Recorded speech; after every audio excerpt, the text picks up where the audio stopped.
ভারত পাকিস্তান প্রসঙ্গ। টানা ষষ্ঠ দিনের মতো সীমান্তে গোলাগুলিতে জড়িয়েছে দুই চিরপ্রতিদ্বন্দ্বী দেশ ভারত ও পাকিস্তান।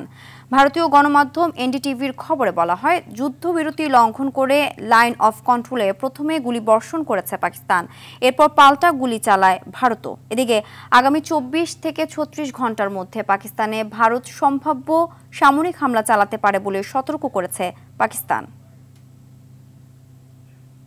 সব মশার বিরুদ্ধে সুরক্ষা দিতে এলো বসুন্ধরা এক্সট্রিম অ্যারোসল, মশার বিরুদ্ধে এক্সট্রিম সুরক্ষা। শেষ পর্যন্ত কি আরও একটি যুদ্ধের মুখোমুখি হতে চলেছে বিশ্ব?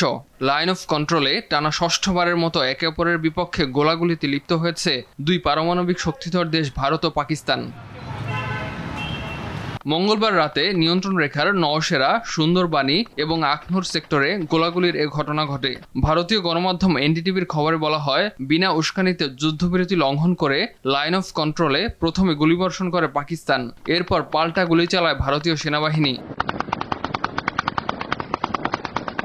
ভারতীয় সংবাদ মাধ্যমগুলো বলছে, কাশ্মীরের পেহেলগামে বন্দুক হামলার জবাব দিতে সামরিক অভিযানের বিষয়ে সবুজ সংকেত দিয়েছেন ভারতের প্রধানমন্ত্রী নরেন্দ্র মোদী। নিজ দেশের সশস্ত্র বাহিনীকে সামরিক অভিযানের বিষয়ে পূর্ণ স্বাধীনতা দিয়েছেন তিনি। এ বিষয়ে আজ মন্ত্রিসভার নিরাপত্তা বিষয়ক কমিটি সিসিএস এর সঙ্গে আবারও আলোচনায় বসার কথা রয়েছে তার।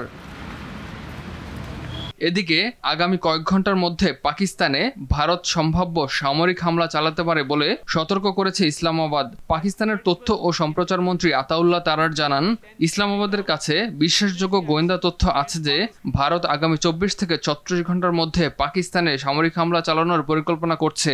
তাই এ বিষয়ে যথাযথ জবাব দিতে নিজ দেশের সেনাবাহিনীকে সর্বোচ্চ সতর্ক থাকার পরামর্শ দিয়েছেন তিনি।